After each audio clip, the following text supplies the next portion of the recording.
বুজুর্গ ব্যক্তি, তার প্রতিবেশী আছেন দুইজন, একজন হলো মুসলমান প্রতিবেশী আর একজন হলো অমুসলিম প্রতিবেশী। আল্লাহর কি কুদরত, মুসলমান প্রতিবেশী অসুস্থ হওয়ার কারণে এমন অবস্থায় যায় বাপ মুমূর্ষু অবস্থায় সে মারা যাবে। প্রতি হিসাবে একজন মুসলমানের উপর আরেকজন মুসলমানের 6টা হক বা অধিকার আছে। কয়টা হক বা অধিকার? তার মধ্যে কোনো মুসলমান যখন অসুস্থ হয়ে যায়, অপর মুসলমানের উপর দায়িত্ব হইল অসুস্থ ব্যক্তিকে দেখতে যাওয়া। বুঝতে পারছেন নি?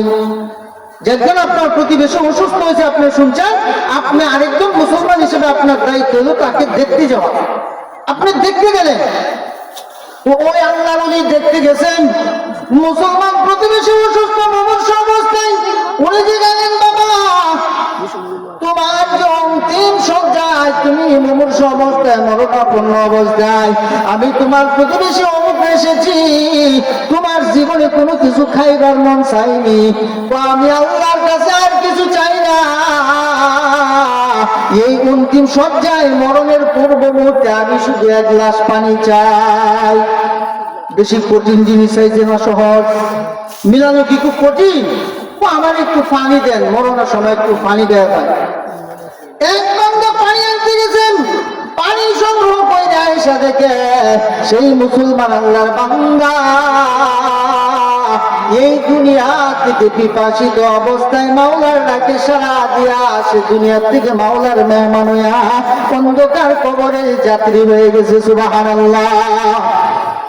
আর দেখা যায় পানি আর খাওয়াতে পারলো না, সে মারা গেছে। যাক, ওনাকে দাফন করা হয়েছে। দাফন করার পর কয়েকদিন পরে এই মৌলানা সাহেবের প্রতিবেশী ওই যে আরেকজন অমুসলিম আছে, যে ইসলাম গ্রহণ করে নাই, ওনারও একই অবস্থা। উনি রোগাগ্রস্ত অবস্থায় ওনাকে দেখতে গেছে, যে প্রতিবেশীর উপর প্রতিবেশীর হক। যা বলছে, বাবা আমি তোমার প্রতিবেশী এসেছি, তোমার জীবনে কি মন চাই? আমার জীবনে তেমন কিছু মন চাই না, আমার মন এমন একটা জিনিস চাই, যেমন এখন কাঁঠালের কিন্তু সিজন না, কাঁঠালের সিজন নাকি জ্যৈষ্ঠী মাসে 20 টাকা দিয়ে কাঁঠাল কিনলে আপনি বাড়িতে আনতে পারবেন না।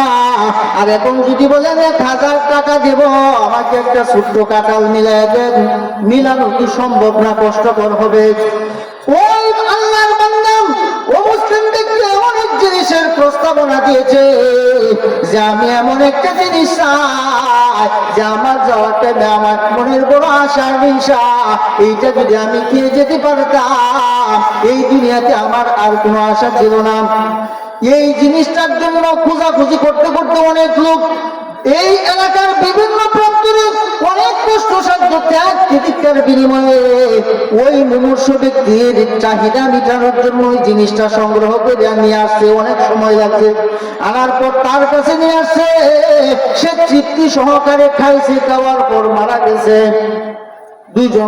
দুই জিনিস চাইছি, একজন পানি চাইছে, যেটা মুহূর্তের মধ্যে আইনে দেখা লোক মারা গেছে, আরেকজন এমন জিনিসের আবদার করছে যেটা সারাদিন লাগছে খুঁজতে খুঁজতে মিলাই আনতে সম্ভব হয়েছে, তারপরে আইনিয়া ওনারে খাওয়ানো হয়েছে, পরে মারা গেছে। আল্লাহ সেই বুজুর্গ বান্দা বলেন, উনি 2 জনকে দাফন করার পর একজন তো কয়েকদিন আগে মারা গেছে, আরেকজন ও মুসলিম বান্দা আজকে মারা গেছে। ওনাকে দাফন ওই হিন্দুদের ও মুসলিমদের ধর্ম অনুযায়ী তাকে তারা কাস্ট করছে।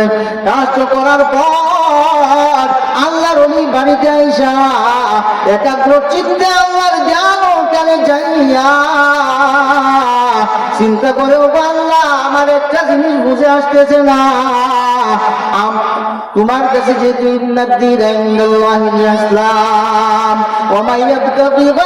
ইসলাম ইসলাম ছাড়া অন্য কোন ধর্ম আল্লাহর কাছে কোনো গ্রহণযোগ্যতা নাই। ইসলাম হইল আল্লাহর পক্ষ থেকে নির্বাচিত ধর্ম, সেই ধর্মে যারা আত্মসমর্পণ করেছে তারা হইল মুসলিম। আর সেই মুসলিমদের মধ্যে আমার এক জাতি ভাই গত কয়েকদিন আগে মারা গেছে, সে মরিয়া যাওয়ার সময় তার কি চাহিদা, এই চাহিদা পূরণের জন্য, তার পিপাসা নিবারণের জন্য 1 গ্লাস পানি চেয়েছিল। পানিটা যখন তার কাছে তৎক্ষণাৎ দিয়ে আসা হলো, পানি নিয়ে আসার আগে সে পানি পান করতে পারে নাই, তোমারটাকে সারা দিয়া গেছে, সে মারা গেছে। কিন্তু মুসলিম ব্যক্তি ইসলাম ধর্ম গ্রহণ করে না, সে এমন এক জিনিসের জন্য তোমার কাছে আবদার করছে, এই জিনিসটা সারাদিন লাগছে জোগাড় করতে, কয়েকজন মানুষের আপ্রাণ প্রচেষ্টার বিনিময়ে জিনিসটা সংগ্রহ করা হয়েছে গো আল্লাহ।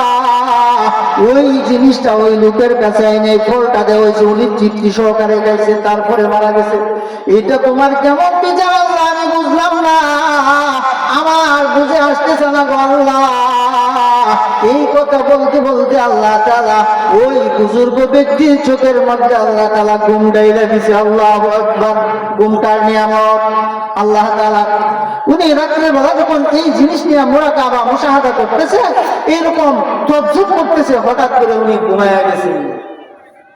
উনি যখন ঘুমায়া গেলেন, কুদরতে বাবা ওনার গায়ে আওয়াজ, ওনার কর্ণ করে একটা মেসেজ আসতেছে, ও আমার বান্দা মাওলানা, ও আমার বুজুর্গ বান্দা, তুমি জানো না আমি আল্লাহ তো তোমাকে এইটুকু বোঝার জন্য জ্ঞান দেই নাই রে বান্দা।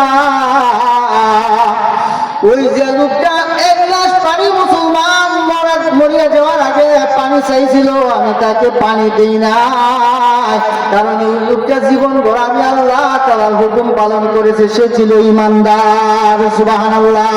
সে কি ছিল? ঈমানদার। তার শরীয়তের বিধিবিধান আরোপিত হওয়ার পর থেকে নিয়ে রে বান্দা মরণের পূর্ব মুহূর্ত পর্যন্ত আমি আল্লাহর হুকুম অনুযায়ী বিধিবিধান অনুযায়ী সে জীবন পরিচালনা করছে, এবং তার জীবনের যত গুনাহগুলি আছে রে বান্দা সবগুলি গুনাহ আমি আল্লাহর কাছ থেকে তওবা করে মাফ নিয়ে নিয়েছি। সুবহানাল্লাহ। কিন্তু একটা গুনাহ তার মরার পূর্ব মুহূর্তে করেছিল, ছোট্ট একটা গুনাহ, যে গুনার কারণে সে মরার পর তাকে জাহান্নামের শাস্তি ভোগ করা লাগতো। এই জন্য আমি আল্লাহ রহমান,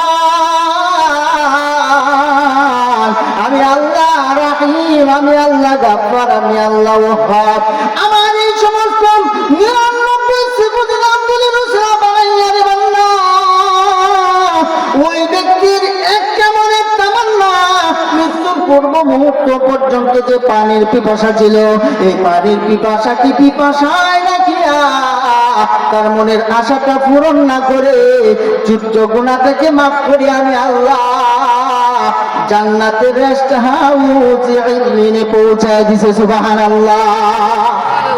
যে ঈমান আনার কারণে তার মধ্যে মুমিনের গুণগুলি সিফাতগুলি পরিবর্তিত হওয়ার কারণে তার দুনিয়াতে যত আশা আকাঙ্ক্ষা, একটা আশা যে পানি খাইতো, আমি আল্লাহ এই আশা পূরণ করি নাই, কারণ কি তার একটা গুনাহ ছিল, এই গুনাহটা মাফ করে আমি তারে জান্নাতের মেহমানদারি করাবো, আবে কাউসারের পানি পান করাবো। সুবহানাল্লাহ। এই জন্য তারে আমি বাঁচায় দিলাম, এই জন্য পানি না খাওয়া আমি তাকে দুনিয়া থেকে উঠে আনিলাম। ওই মাওলানা সাহেব কিন্তু ঘুমের মধ্যে ইলহামের মাধ্যমে উনার কর্ণকুহরী আওয়াজগুলি কুদরতি ভাবে আর যিনি আলার উপরে যিনি আপনি আমার খালেক আল্লাহ তাআলা কিন্তু উনাকে এই কথাগুলি জানায় দিতেছেন। ও আমার বুজুর্গ বান্দা, জানিয়ে রাখবা, তুমি জানতে চাইছো দ্বিতীয় নাম্বার ব্যক্তি যিনি ইসলাম ধর্ম গ্রহণ করে নাই, ইসলামের সুশীতল চাইনিজ আশ্রয় নেই নাই, কোরআন এবং সুন্নাহকে তার জীবনের বিধিবিধান হিসাবে মেনে নেই নাই, সেই দুনিয়া চেয়েছিল আমি দুনিয়াতে যাবে অনেক কিছু দিয়েছি, কারণ আল্লাহ তাআলা কোরআনুল কারীমের মধ্যে বলেন মান কানা ইরিদু হারসাল আখিরাহ, যে ব্যক্তি দুনিয়ায় থেকে আখিরাতের ফসল ফলানোর জন্য আল্লাহর কাছে সদা সর্বদাই নামাজ পড়বে, রোজা রাখবে, জিকির আজকার করবে, দান সদকা করবে, পিতা মাতার খেদমত করবে, প্রতিবেশীর হক আদায় করবে, ভাই বোনের অনিষ্ট গাবে না, কোনদিন মিথ্যার আশ্রয় নিবে না, সে কোরআন সুন্নাহর শিডিউল অনুযায়ী ইহদিনাস সিরাতাল মুস্তাকিম রাস্তার উপর সরল সঠিক পথের উপর সে যাত্রী হয়ে থাকবে, ওই ব্যক্তিকে আমি আল্লাহ দুনিয়াতে যেমন কিছু দেব না, অভাব অনটন দিয়ে আমি তাকে পরীক্ষা করব, রূপ বালাই দিয়া তার ঈমান পরীক্ষার মধ্যে আমি ফেলে রাখবো, সে কি ধৈর্য হারা হয়ে যায় না আমি আল্লাহর উপর সবরে জামেল তৈরি করে।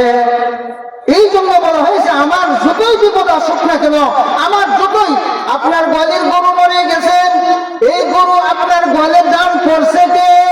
আল্লাহ। যখন মারা গিয়েছে আপনি বলেন আলহামদুলিল্লাহ। আপনি যখন একবার এই আপনার এত বড় ক্ষতি হওয়ার পর আলহামদুলিল্লাহ বলবেন, এই গরুর যে পরিমাণ মূল্য অর্থ আপনার বিনষ্ট হয়েছে, আল্লাহ তাআলা আপনার সংসারের মধ্যে কোন দিক দিয়ে বরকত দিয়ে দিবে এইটা আপনি চারো পাবেন না। সুবহানাল্লাহ। এই জন্য আপনার যত ধরনের অসুখ বিসুখ হোক না কেন, যত অভাব অনটন লেগেই থাকুক না কেন, আপনার কাজ হলো আল্লাহর শুকরিয়া আদায় করা। শুকরিয়া যে যত বেশি আদায় করবে আল্লাহ তাআলা তার জন্য আরো নিয়ামত বাড়ায় দিবেন। সুবহানাল্লাহ। এই জন্য বলতেছিলাম, ওই 2 নম্বর ব্যক্তির কথা বলছেন। ও বুজুর্গ, তুমি তো জানো না এই ব্যক্তি দুনিয়া থেকে শুধু দুনিয়ায় তালাশ করছে, দুনিয়াকে সব মাইরা নিছে, পরকাল বলতে কিছুই নাই এমন ঈমান আকীদা তার দিলের মধ্যে তৈরি করছে। এই জন্য মুসলিম ব্যক্তি মৃত্যুর সময় দুনিয়াতে যে পরিমাণ নাফরমানি করছে, এইগুলির বদলা তো সে হাসরে শাস্তি ভোগ করবে। যত পরিমাণ ভালো কাজ করছিল, বান্দার উপকার করছিল, মুসলিম থাকার পরেও যদি সে দান করে সব পাবে, কিন্তু এই সবে তার কোনো কাজে আসবে না। সত্য কথা বলে উপকার হবে, এই উপকারে তার পরকালে কোনো নাজাতের ফায়সালা হবে না, যেহেতু সে ঈমানই আনে নাই। এই জন্য মুসলিম বান্দা দুনিয়াতে থাকাকালীন সময়ে যত ধরনের ভালো কাজ করছে, সব ভালো কাজের প্রতিদান সে আমার কাছ থেকে দুনিয়াকে চেয়ে নিয়েছে। একটা ভালো কাজের প্রতিদান এই অন্তিম মুহূর্তে, মরণের পূর্ব মুহূর্তে আমি তাকে এখনো এই দুনিয়াকে এই প্রতিদানটা দিতে পারি নাই। এই জন্য এমন এক জিনিস খাওয়ার জন্য সে প্রস্তাব জানাইছে, এই জিনিসটা বান্দাদের মাধ্যমে এই বিভিন্ন প্রান্ত থেকে সংগ্রহ করে ওই অমুসলিম ব্যক্তির মৃত্যুর পূর্ব মুহূর্তে এই পর্যন্ত এই ফলটাকে সংগ্রহ করে তাকে পরিচিত সহকারে খাওয়ানো হয়েছে। এবং দুনিয়াতে থাকাকালীন সময় সে যে ভালো কাজের প্রতিদান পরকালে পাওয়ার কথা, এইটা আমি তার মনের আশাটুকু পূরণ করে আমি দুনিয়াতে দিয়া দিছি, পরকালে তার জন্য আমার কাছে কিছুই নাই, সে জাহান্নামের লাকড়ি হয়ে জ্বলবে। নাউযুবিল্লাহ। এই জন্য বলতেছিলাম, একজন ইমানদার, ওই ইমানদার মুসলমান যত ধরনের বিপদ, যত ধরনের বালা মুসিবত, যত ধরনের পেরেশানি, নির্যাতনের স্ট্রিমরোল চাপিয়ে দেখ না কেন, আপনার প্রতিবেশী আপনাকে যত ধরনের কষ্ট দেখ না কেন, আপনি যদি ধৈর্য ধারণ করতে পারেন যে বান্দা মুসলিম হইয়া যদি সেই আল্লাহর দরবারে জালেমের বিরুদ্ধে যদি অভিযোগ করেন, আল্লাহ তাআলা আসমানি ফয়সালার দ্বারাই সে জালেমকে দুনিয়া থেকে নেস্তেনাবুদ করে ধ্বংস করে দিবে। আল্লাহু আকবার।